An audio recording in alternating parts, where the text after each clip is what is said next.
Bonjour à tous, j'espère que vous allez bien. Aujourd'hui, je vais vous parler de mon avis sur le premier épisode de la saison 2 de Monarch Legacy of Monsters, qui est sorti aujourd'hui même. Et donc, ne perdons pas plus de temps et commençons. Et bien sûr, puisque ça va sortir, très gros spoiler. Et donc, c'est parti. Donc nous reprenons là où la saison 1 s'est arrêtée.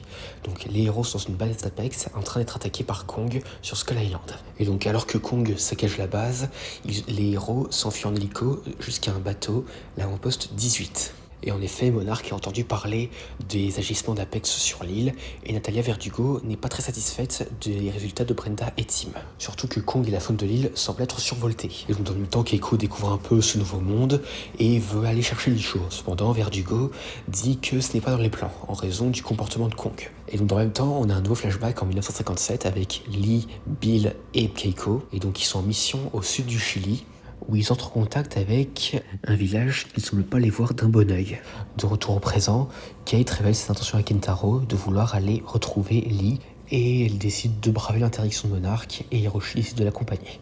Et dans le même temps, Brenda tente un peu de manipuler Mei pour essayer de la réembaucher, mais Mei décline et alors Brenda s'en va. Donc Mei va retrouver Kentaro, Kate et Hiroshi, et ils partent sur un petit bateau sur Skull Island. Et une fois sur l'île, ils découvrent quelques créatures comme des Vental Claws, des Psychovautours et tombent même sur Kong endormi. Et donc, en même temps, Keiko fait connaissance avec Tim, mais en voyant une vidéo de surveillance de l'attaque de Kong, elle aperçoit une petite créature qu'elle connaît.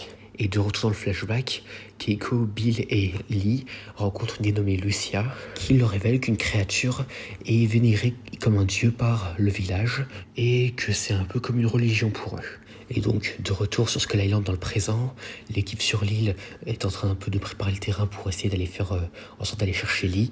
Et en même temps, Hiroshi révèle qu'en fait, Emiko, la mère de Kentaro, travaillait autrefois chez Monarch, et que ce n'était pas vraiment sa faute si il s'est mis à la fois avec elle ainsi que la mère de Kate. Et donc pendant ce temps, l'installation, Kentaro et Mei se font attaquer par une bestiole que Kentaro tue assez facilement, et pendant ce temps dans Axis Mundi, Lee tombe sur le fameux sanglier à qui Keiko avait crevé l'œil. Et pendant ce temps dans le passé, Lucia montre à notre trio des gravures montrant un mystérieux titan qui devrait un jour revenir pour bénir les eaux du village.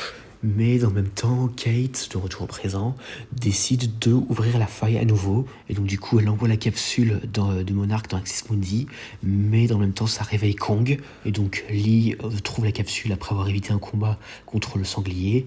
Mais dans le même temps, une créature commence à se réveiller. C'est le Titan X, avec son armée de créatures ressemblant à des scarabées. Et donc Lee revient à la surface en suivant le Titan X, tout en se battant au passage dans la capsule avec un petit scarabée. Mais en même temps, le Titan X arrive sur Skull Island et tue Verdugo.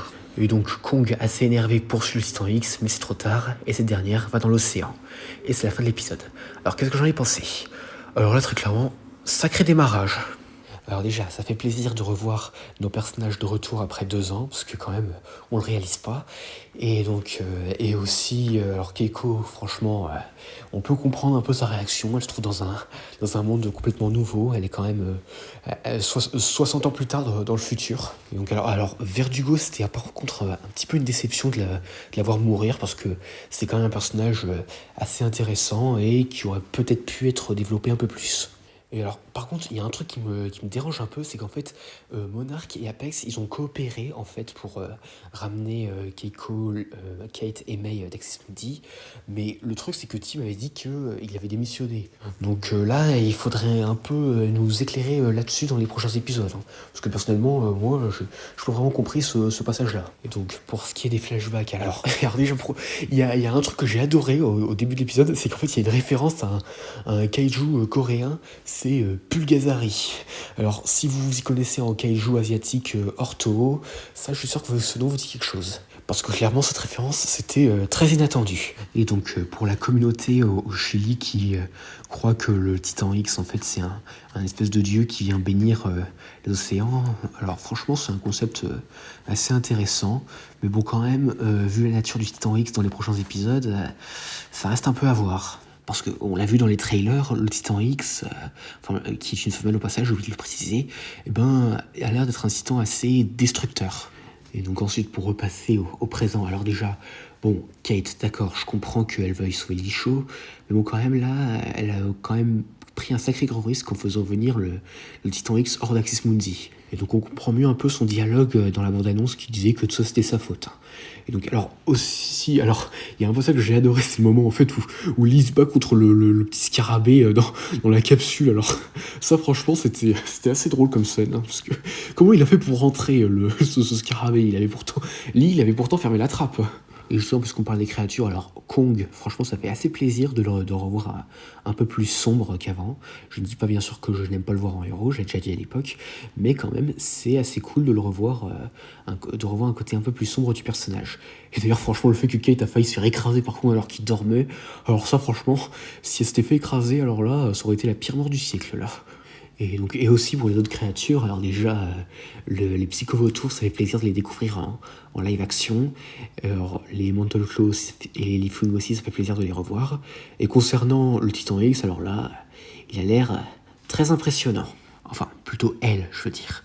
Et franchement, je m'attendais presque à ce que le combat entre Kong et le Titan X qu'on avait pu voir dans le trailer arrive maintenant, mais non, ok. Et donc du coup, il semblerait donc que le Titan X va à un moment donné revenir sur Skull Island, et c'est là que Kong va l'affronter. Mais entre-temps, ce titan marin va passer par Godzilla. Et d'ailleurs, passage, j'adore le passage à la fin quand Kong il regarde les hélicoptères en mode un peu « Mais qu'est-ce que vous avez fait, les gars ?» Non mais sérieux, vu son visage, on dirait clairement il pensait ça, là. Et pour passer rapidement sur la créature qui attaque Kentaro et Mei dans le complexe, eh ben, je trouve qu'il ressemble un peu au rôdeur épineux dans Godzilla x Kong The Hunted. Et pour passer rapidement sur Brenda, bon, on aurait pu un peu s'en passer, mais bon quand même. Et d'ailleurs, la nouvelle mention à Walter Simmons, assez inattendue encore une fois, mais bon, on espère quand même que les autres personnages des films qu'on n'a pas vu dans la série, on les verra dans cette saison, hein, ou même dans une saison 3 s'il y en a une. Et donc alors, pour ce qui est de théorie sur la suite, alors, bon, maintenant que le Titan X s'est réveillé, elle va sans doute pas tarder à commencer ses attaques. Et cela va sûrement attirer l'attention de Godzilla qui va vouloir aller la combattre. Mais bon, on espère quand même qu'ils vont éviter le retcon en faisant en sorte que Godzilla a été aperçu 2 ans avant 2019, ou du moins trouver une bonne raison pour que ça ne rentre pas en contradiction avec ce qui est dit dans les films. Et donc, à part ça, voilà, ça ferait tout ce que j'ai à dire concernant ce premier épisode. Pour ce qui est de ma note, ce serait 8 sur 10. Et donc voilà, j'espère que cette vidéo vous aura plu, n'hésitez pas à me dire ça dans les commentaires, et à la prochaine.